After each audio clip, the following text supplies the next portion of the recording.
All right, so people have been debating who had the most embarrassing loss in the NFL this weekend. Now, the Cowboys looked like a pretty easy candidate if you look at the list of games. Blowing a huge lead to the Jaguars, that was pretty embarrassing. Dallas, I don't know if they're good or not. You know, they beat Minnesota 40-3, and now they're out here losing to Jacksonville. I have no idea if they're a good team or not. Um, but ultimately, they should be still fine and miss the playoffs and make the playoffs. The Colts, well, this for surely everyone thought was going to be the most embarrassing loss probably of the entire season. The Colts, who have very little playoff chances, but there is a mathematical way they can get in or whatever. They're playing Minnesota, another team I don't know if is good or not. So they're playing Minnesota, and I turned the game off.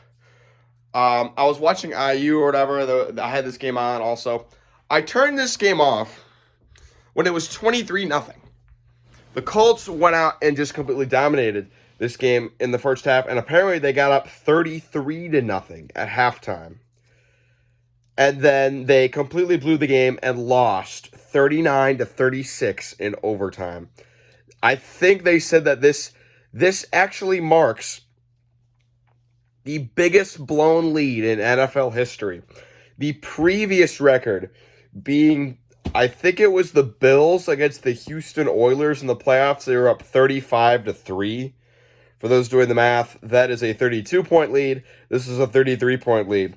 So the Colts, extremely embarrassing loss. They weren't going to make the playoffs anyway, probably, but, blowing a 33-point lead is soul-crushing. But I mean nothing. And absolutely nothing. Nothing compares to the end of the Raiders and Patriots game. Nothing compares. No. You might think blowing a 33-point lead is bad. Nothing is more embarrassing than this. So basically, the game comes down to it's 24-24 with 3 seconds left. The Patriots are on their own 40-yard line.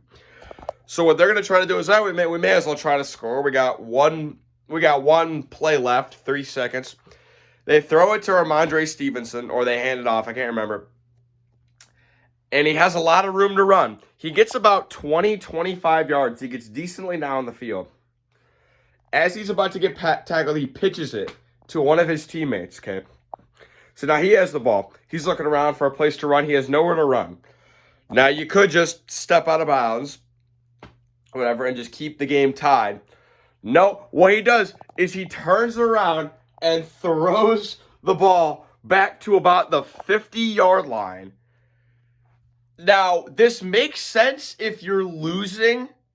If you're losing and you absolutely have to score, then yeah, you pitch the ball back. You have no other option. In a tie game, that's pretty risky. Well, he throws the ball back, and Chandler Jones jumps up and grabs it. Chandler Jones turns around. The only person standing between him and the end zone is Mac Jones. So basically, Mac Jones gave the ball to Stevenson, and then just was watching the play happen. He's like, I really don't have any purpose in this play. I did what I needed to do. So he's just sitting there, watching this play develop. All of a sudden, the ball gets thrown back. Chandler Jones catches it, and Mac Jones is like 2 feet in front of him as the last line of defense. Chandler Jones in his face to the ground, just pushing Mac Jones. Oh my God, completely stomps and runs over him, and he has nothing to stop him from scoring, and the Raiders win the game 30-24. That is the most embarrassing. I'm sorry. Blowing a 33-point lead is bad. That is worse, dude. That is worse. I have never seen that happen. There have been 2 games in recent memory that have ended on like a crazy lateral play, and they both involve the Patriots losing. So that's great. My God. Crazy weekend in the NFL. Let me know what you're most embarrassed. Let me know which loss you think is more embarrassing. But, yeah, crazy, man. Crazy.